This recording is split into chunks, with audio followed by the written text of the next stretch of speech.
In the year 2001, a little movie came out called The Fellowship of the Ring. You've probably heard of it. And in that movie, Gandalf says something you've also probably heard before, that being, "A wizard is never late, nor is he early. He arrives precisely when he means to." Bungie's latest game, Marathon, has been out for nearly 2 months. And in that amount of time, I have made a whopping 0 videos. Because of that, some of you may have been thinking that I'm so late to the party that perhaps a video on the full game wasn't coming at all. After all, the reviews are out, the online discourse has mostly settled, Crimson Desert and a mouse game and all this other stuff is released. Surely the Marathon video isn't coming. But rest assured, just like Gandalf, this video is here. And it is arriving precisely when it should. Probably not according to the YouTube algorithm, but it is according to me. You see, there is a simple reason why I haven't made a video in so long. I make YouTube videos for fun. I review and talk about games because I enjoy it. And let me tell you, it is really hard to review a game when you don't want to stop playing it. And play it I have, almost 90 hours worth. Maybe that isn't some insane amount to you, but for me, that certainly is. To put that into perspective, that is actually the second most amount of time I've put into a game on Steam. Second to none other than Destiny 2. What that says about your boy, I don't want to know. Now, if we include other platforms like PlayStation, it would likely fall several spots, but the point remains the same. I have been playing a lot of Marathon, and I have a lot to say about it. If you've been here watching my videos for a while, you would know I've sort of always had a lot to say about Marathon, and it wasn't always positive. My first video covering the game was titled, "No One Knows Who Marathon is For, Not Even Bungie." And while that may have been true at one point, boy do I look stupid for saying that now, because if there's one thing you can say about Marathon, whether you like the game or not, it absolutely knows who it's for. And that clear direction is somehow simultaneously its greatest asset and its biggest pitfall. But I'll touch on that more later. To put it simply, I kind of love this game. And I can't believe how good it turned out given how things looked when it was initially shown off to the world. I mean, this game had so much stacked against it, from a director change, to layoffs, to a stolen art scandal, a pretty horrible reveal, and perhaps worst of all, having to deal with the disgruntled Destiny community. Of which I'm a part of, okay, put those pitchforks down. And look, whether you consider Marathon to be a success or a flop is relative to how you look at games. Despite thinking Marathon is an excellent shooter, I'm not going to shy away from the financials. That side is there and that side is real. However, solely focusing on that does this game a major disservice. Games are a business, yes, but there is more to them than just numbers on a spreadsheet. Whenever Marathon is brought up, a large number of people bring up Destiny or Sony and Bungie, or what they would have preferred Marathon to be rather than what it actually is, or Concord and Highguard and whatever the next failed live service game is. And all of that is fine to an extent. It's relevant, but all of those things have one thing in common. They have nothing to do with the actual game that exists. So let's look at what Marathon actually is, what it offers as a game. Before doing that though, if you would allow me to make a bit of a personal note, I'd appreciate it. As I'm sure pretty much all of you know, the games industry has been going through a rough time lately. Layoffs, studio closures, people who love making games finding themselves without a place to do so. Without getting too much into the details, this is something I have watched happen up close twice now. And while my position wasn't personally affected either time, many of my colleagues and friends cannot say the same. Obviously, my first-hand experience making video games professionally shapes the way I talk about them. It always has. And despite that, it will not prevent me from keeping it a buck with y'all. But this video for me will be a bit different because when I talk about a game like Marathon succeeding or failing, I understand what's behind those words in a way I wish I didn't. One of those friends happens to be a content creator himself, streaming over on Twitch most days in the evenings. He plays an assortment of games, mainly RPGs. You may even see him playing some Marathon with yours truly, perhaps, who knows. I'll leave his channel link below so you can check him out. Thanks, guys. So I've made it pretty clear up to this point that I really like Marathon. But why is that? and what changed from the time I initially saw it to now.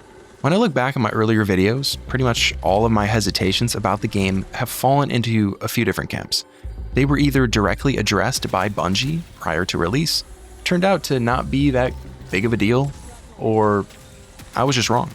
Now, that's not to say I think Marathon is like this all-time classic perfect game or something.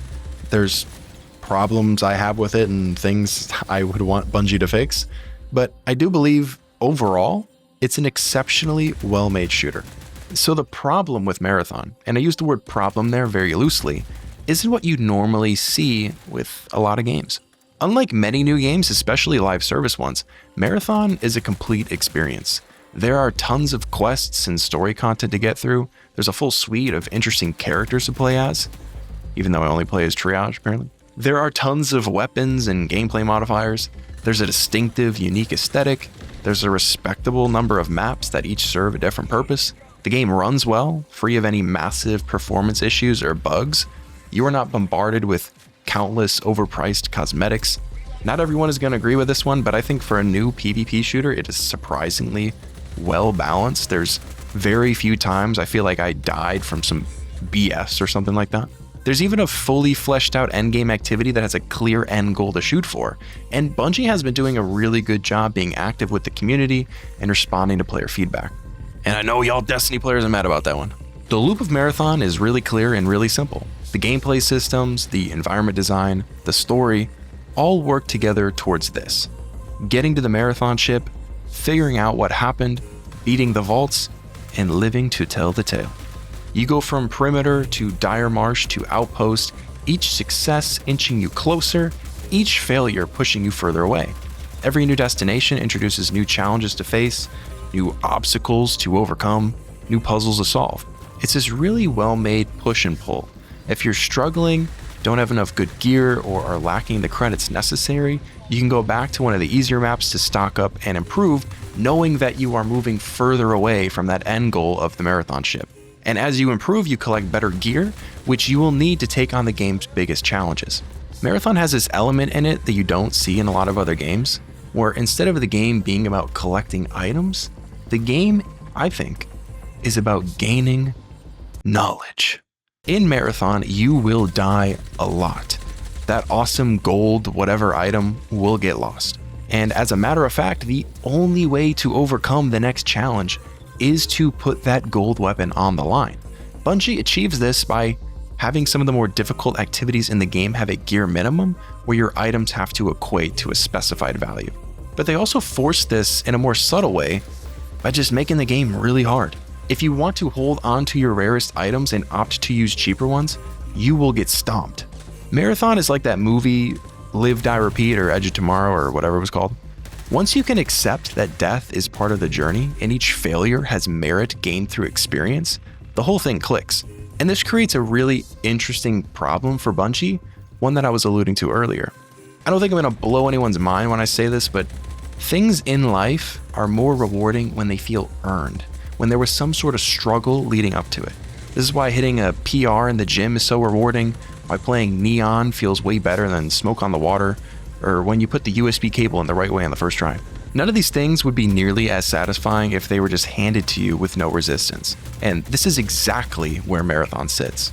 Marathon is a hardcore niche shooter. It takes an existing, punishing genre and makes it even more punishing, adding puzzles, light build crafting, and emphasizing PvP. If gaming was water, Marathon is like ultra super mega filtered water. It is going through that filtration process multiple times, and in the end, a lot has been removed, but man is what remains pure. What's going on with Marathon isn't really all that surprising. The game isn't blowing up in popularity like we saw with Arc Raiders or Helldivers, but it is reviewed exceptionally well with an avid player base. So in essence, the problem with Marathon is that there is a much higher barrier to entry than what you usually see with games of this scope. However, if you were to take Marathon and remove some of those barriers, you remove the very parts of it that make it so good. I think this is a big reason why we've seen Bungie add experimental cues such as the Dire Marsh Starter Kit one. It's a playlist that allows players to explore the map, on an even playing field. They won't get as much in the way of rewards, but they also don't have to risk as much. It's a good way to make the game a bit more casual without ruining the core experience. For example, if you've played Marathon, you've probably been killed by some random mine sitting somewhere. And of course, in a game like this, death means losing everything you brought in with you. That is a tough experience. However, it is going through those challenges, then overcoming them, which makes the gameplay loop feel so rewarding.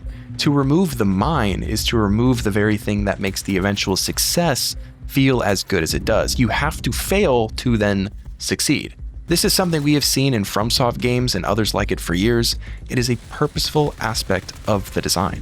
And I think this design is really interesting for Bungie specifically, especially coming off of making Destiny for a decade where, let's be honest, most of us get one gun we really like and then never swap off of it.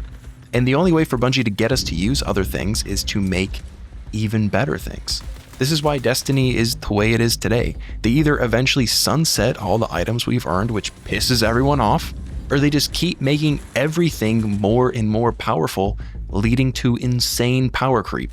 If you don't believe me, just look at Destiny 1 vanilla gameplay compared to modern day Destiny 2. It is insane. A game like Marathon gets rid of this issue completely because anything you earn, no matter how powerful, will simply not be held onto forever. Unless you're me, because I never die, you know what I'm saying? But there is also the other side of this. Games aren't learning to play an instrument or working on your body or something that has a lot of merit for most people. Video games are fun. For many, they are a reprieve from the more difficult things in life. So if they walk into a room and get blown up by a mine and lose their gun, or get third-partied by some team sitting all the way in the bushes, that can be frustrating to the point of quitting. In order to have fun in Marathon, you kinda need to have moments where you're not really having fun, if you know what I mean. You have to change the way you see success and accomplishment. A lot of people are just not gonna be interested in that, and I don't blame them. But here's another thing to consider. Each time you die in Marathon, sure, you lose your stuff, and you will die more often in Marathon than in something like Arc Raiders because there's just way more PvP. In Marathon, it is shoot on sight.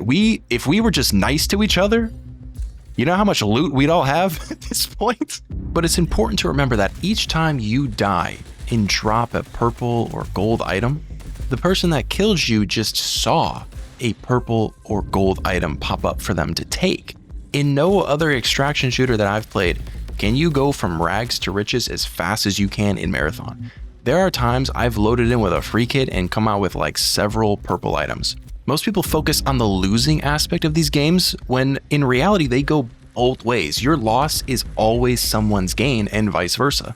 And I think it's this combined with the cool sci-fi world, first-person shooting, and emphasis on PvP with puzzles that has made Marathon the first extraction shooter I really like.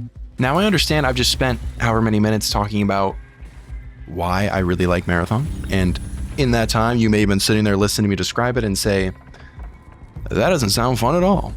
And that's kind of the point. The reason why someone like myself may love Marathon is the exact reason why another person won't be interested in it. We are not all going to like the same things.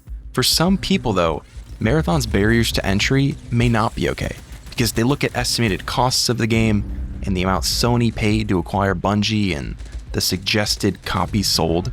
Let me be really clear. Do I have any idea how long Marathon servers will be up? I do not. Do I know if Sony plans to dismantle Bungie as a studio? Nope. Anything is possible. But what I'm trying to do in this video is take a moment to acknowledge that no matter what happens, Marathon is a good video game. Every year, we hear people complain online about games being increasingly corporate, games being safe.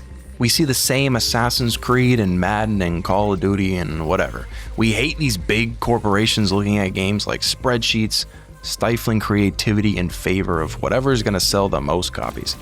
But then something like Marathon comes out, a game that you may not like personally, but it's bold and stylistic, doesn't play like anything else, and was clearly made with immense creativity.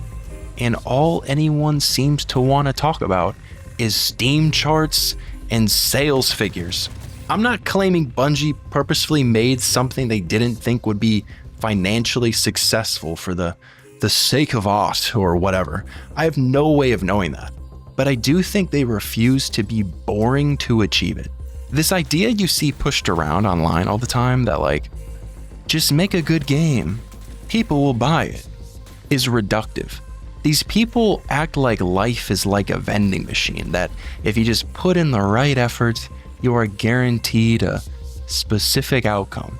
That is how certain things work, like with math or nutrition, but that is not how all success is measured, because unlike numbers or calories that are these binary things, humans are messy.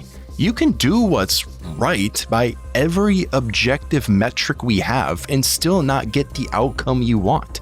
The amount of thumbnails I see on YouTube that are just game, Steam chart number, used both positively and negatively, it's just astounding to me.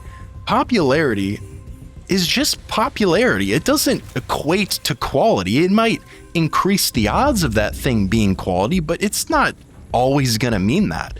If it did, all of the AI slop on the internet that gets hundreds of millions of views should be revered like the fucking Mona Lisa. And I'm not trying to get derailed here or call anyone out specifically, but when a game does well commercially, it can never just be that.